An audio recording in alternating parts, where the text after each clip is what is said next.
This is Maria Johnson, MJ Draperies and Interiors. This is a continuation of making draperies. This is part of my short videos, giving you some tips and tricks as I go step by step of building these panels. And I'm still working on this same panel, the Blackout drapery. If you missed my other videos, please check out the link. We are going to move on to the drapery heading, which in my case, I'm going to use a grommet application. I'm going to use a grommet application, grommet style, and here I have some of them. But I just wanted to show you, actually we're not going to talk about grommets today, but we are going to talk about these backgrounds from this company, Raleigh company. I have about 9 examples here, and I'm working with this specific one today here, which is a 4-inch poly background. Is an iron-on, but unfortunately I cannot iron it because it's going to be a problem with my blackout if I try to iron it on. So since that's all I have, I'm just going to use it and just do a serge edge. So this is an amazing product. I have this for a long time, and I still have a lot of it. It comes in hundreds of yards. I forgot exactly how many, but yeah, in the same time they send you these samples here with different weights and different types. This is a translucent one used in shears. Perfect. From a light one to a heavier one.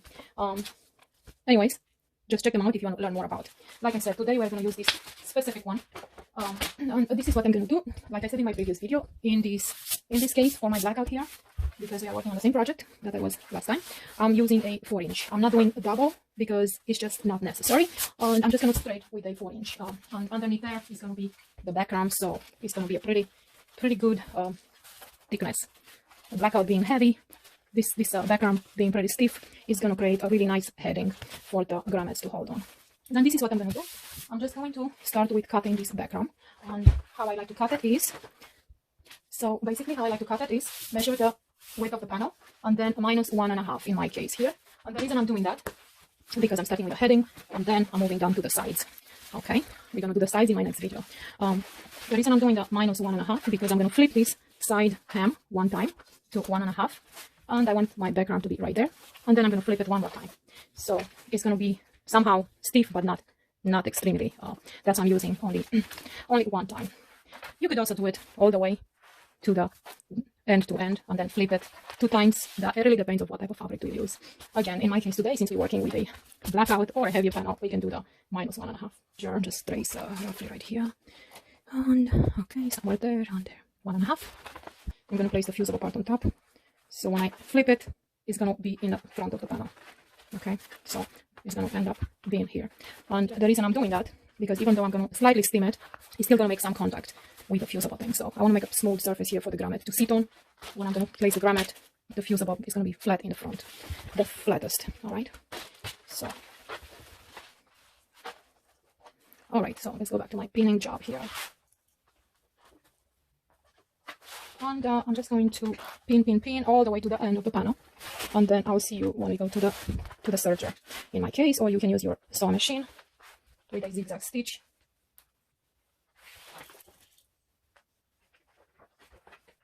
Okay, all right, so I finished pinning this all the way to the end. Now it's time to take this to the serger. All right, so here we are at my serger machine, and we're just going to start. I'm not going to use the knife, it's not necessary. I just want to have a stitch across here to connect between connect the two together and have a secure locked seam at the same time. You can use your sewing machine if you don't have a serger, and that's absolutely okay.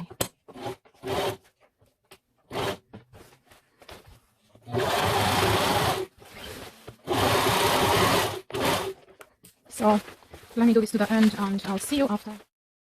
All done. Now let's take it to the working table.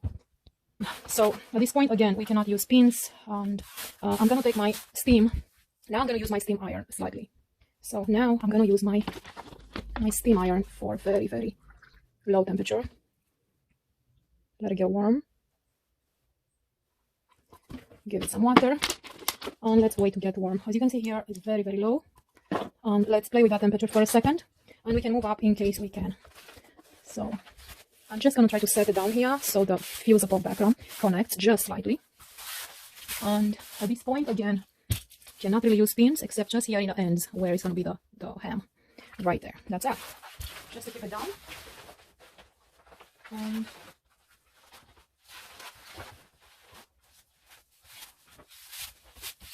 keep it together to be firm. This is already a nice edge from the background inside, so it's very easy to maneuver at this point. Let's see. You kind of feel it with your hand where you... Okay, so this is what we're going to do next after you have it folded. You can use some of these clips. They are office clips, or you can use some of the plastic clips. Whatever clips you have, you can find.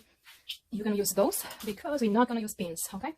The pins are not good at this point, so goodbye pins. You're going to take your clips and you're going to start clipping about 10 to 12 inches all the way.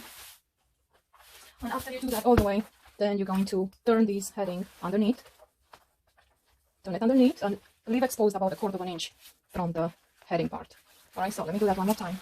This is the back of your fabric, there's the face. As you have it sitting flat, you're going to turn little by little, turn it like that underneath. It might take a little practice to manage that turn because you want to make sure it's perfectly straight and the panels are not moving around.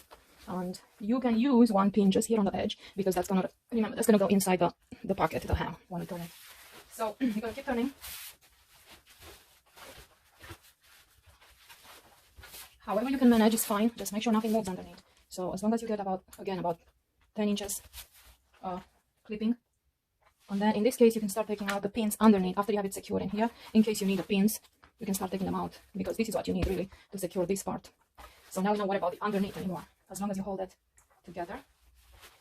And once again, here I have just about 1/4 or so, because when we go to the sewing machine, that's what that invisible stitch requires, just about this much. 1/4 or even a little more, 1/4 inch.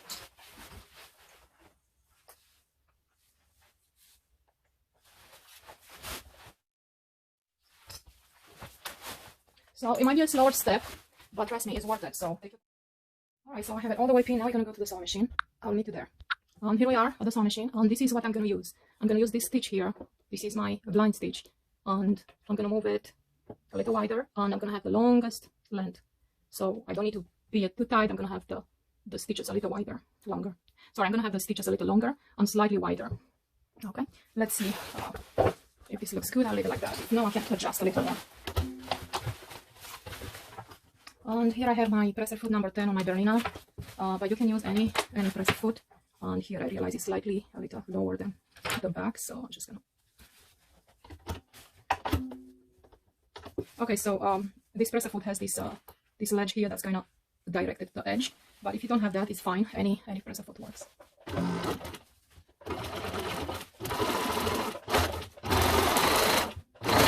Let me see. Okay, that's perfect. I'll show you in just a second what I did.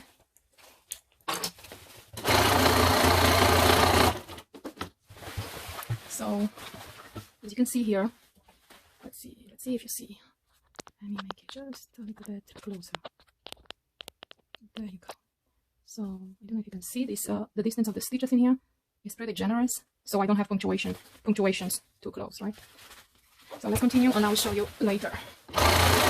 Now, as you know or you don't know, it's not easy to work with the blackout, just like I mentioned earlier, especially when you sew it here. So what I do, kind of helping going smoother, I'm having my hands one in the front, one in the back, and just kind of slightly pull the fabric and help it go. But consider not to move it too much or anything, because you want the joints, for example, the seams here, to join. You see the seams, the cut, you don't want them to deviate other directions. So keep the tension balanced.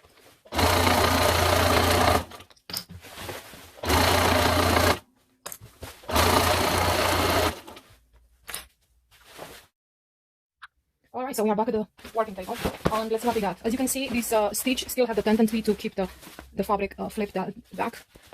So at this point, let me turn it this way. Okay, you can see when you bring the fabric here, it just kind of stays like that. But that's the point with this this stitch, the invisible stitch. You want to kind of opening at this point, opening and smooth it out. And now, what do you see in the front? So what do you see in the front now are those cute little pinch that they go vertically, and that's why I use the longest stitch, because it's about 1 inch apart from stitch to stitch, instead of have them too close. And then from the back you see this, but the point of doing this invisible stitch, you actually sew underneath here. So when you flip it, when you flip the heading the correct way, whatever you sew, now it's covered by this little pocket, the 1/2 inch that I was telling you to measure. What this does, it covers that punctuation we just did, overlaps, and doesn't allow that direct light coming through the panel. So that's why it's called an invisible stitch. Alright, so like I said, you find the perfect measurements on your sewing machine, because you don't want the width to be too small or too big.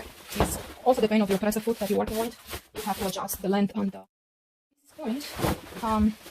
So I can slightly steam iron it for just a second. Again, just steam, not necessarily heat, a very low steam. But before I do that, I want to move on to the side hems. So this is how I do this one.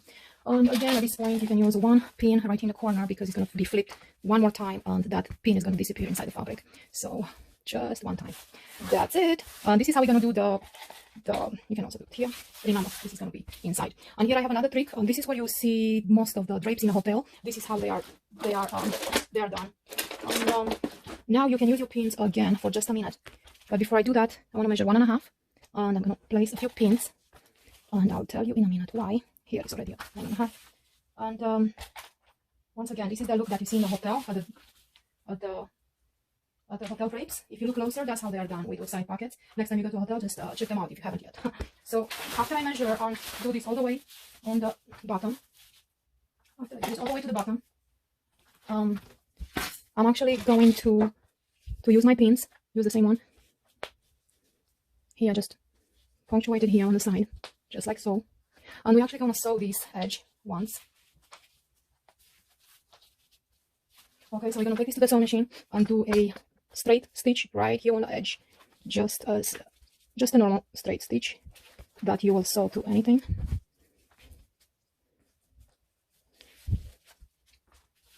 So let me pin this all the way to the bottom, and then okay, so I finished pinning all the way to the bottom, and then let's take this to the sewing machine. So here we are once again, just starting normally. And I'm moving my needle all the way. So I'm using my straight stitch, and not the longest, but just slightly smaller length. I move it to 4. So about 80% of what your capacity of your sewing machine length is. I moved my needle all the way to the left, and I have this ledge here, like I said.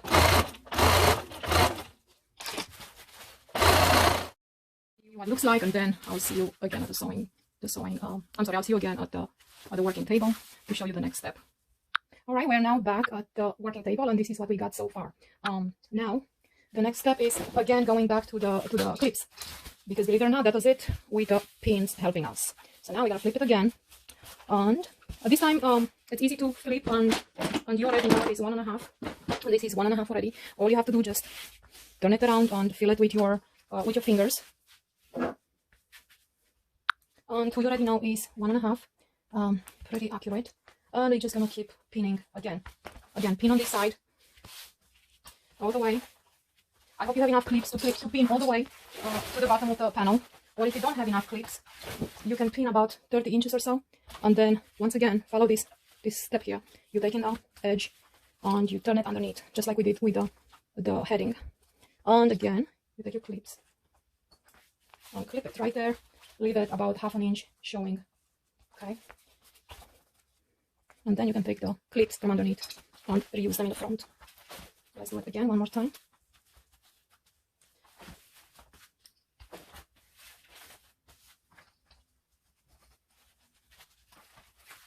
But make sure it doesn't move, it doesn't slide. Keep it nice and keep it together with the flipping part. All right, so let me do this all the way to the bottom, and I'll see you after. There we have it all clipped, and now we're going to take it back to the sewing machine, and we're going to do the same invisible stitch that we've done on the top of the heading. And I don't think you want to see that again, or if you want, I'll take you with me for just another second. Here we are once again. We're going to use the number 7 invisible stitch, the longest length. It's already there, and it's already set from the previous stitch with a wider width. And we're going to treat it the same way we did the heading. 1/2 inch on the, leave 1/2 inch exposed. I went back and forth a little bit, and go slowly but surely.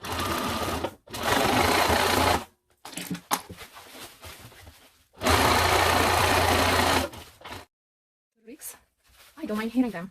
So here is what we got, and I'm just going to continue all the way to the bottom, and I'll see you after.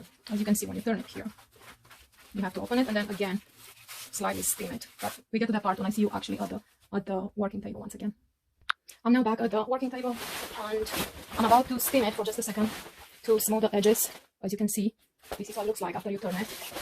So it definitely needs a smooth, okay? But just like I told you in the previous video, we're gonna have to steam it on a very, very low heat, and always just use the iron on the outside, not the blackout. Do not iron on the plasticky back of the fabric, because that's gonna melt and it's gonna shrink, and you have to start your drape all over again. So just iron on the front of the fabric. So let me turn it. So I'm gonna turn my panel facing out. And at this point, I'm gonna iron the heading, the sides, and the center seam I just created when I joined it. Now always make sure your iron is clean. You don't want to use a rusty iron doing the front of the drape. You know what I'm saying? Sometimes your iron might need to be clean. You clean that before with some vinegar. You can use some vinegar and peroxide in your iron to do a good clean, and rinse it out a few times with clean water afterwards before you actually use it on your beautiful drapery that you just made.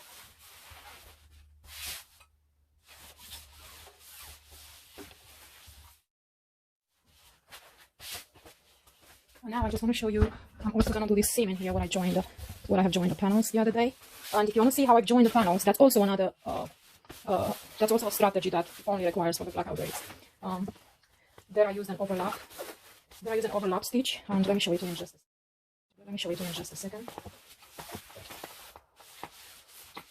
Let me show you what I'm talking about. So this is what overlap stitch looks like. This is also made for blackout draperies, and it hits that punctuations, like I said, and prevents lights coming through. So if you want to watch that, just check out this link right here. That's specifically how to join the panels. Because as you can figure already, blackout draperies are not the easiest thing to do. Yet it's possible. You can make it easy if you follow some necessary steps. Okay, so I'm gonna do the same on the side. Those invisible stitches you just created. Alright, so I flatten up the panel. And here I have this big table, but I feel like it's still not big enough, you know.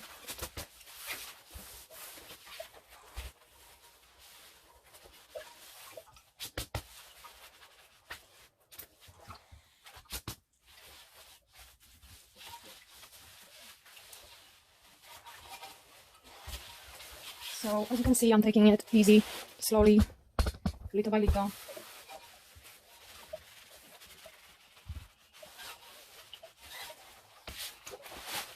And then I'm going to do the inside the panels.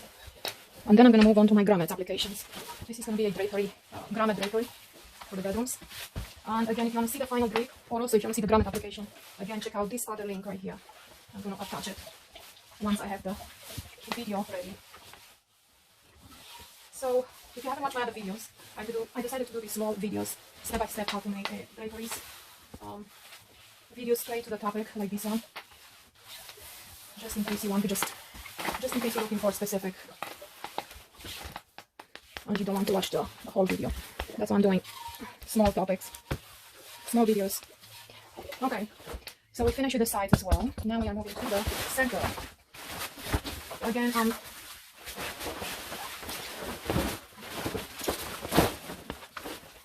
flatten out nicely, and make sure your seam inside goes one way, and don't turn it. For instance, you see it goes to the right. So I need to consider that, and just keep it to the right. And feel it with your hand. Do not let that twist.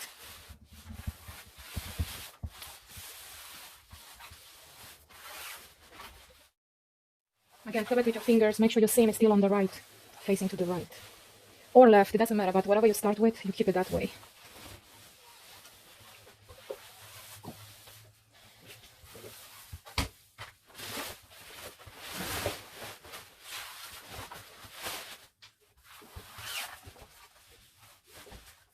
Now, when I'm coming to the end with this panel ironing, I just wanted to say my strategy here, my personal strategy. I'm doing the hemming while my draperies are in place, hanging on a rod. After I have my rod up, of course, I leave enough fabric on the bottom to have a generous amount for the hemming later on. And I always do it in place. It's always a good straight level hemming. Plus, you might want it off the floor, on the floor. You might want it kissing the floor. You might want it to hang. You might want it off. So it's really a very it's really a very personal choice of mine. And I have my own strategy, and I might show you how to do that one day as well, to do the hemming while the drapes are hanging. Okay, so Let me finish the other side and I'll see you after. Or actually, I'm not going to see you after because I'm going to do basically the same thing like I've done on the other side. And then I'm going to move on to my, my grommets applications, like I said. And I'm using these grommets here, plastic grommets from Rory Company. But stay tuned and watch my other video for the other one. So far, thanks so much for watching, and stay tuned for the next video, and please subscribe.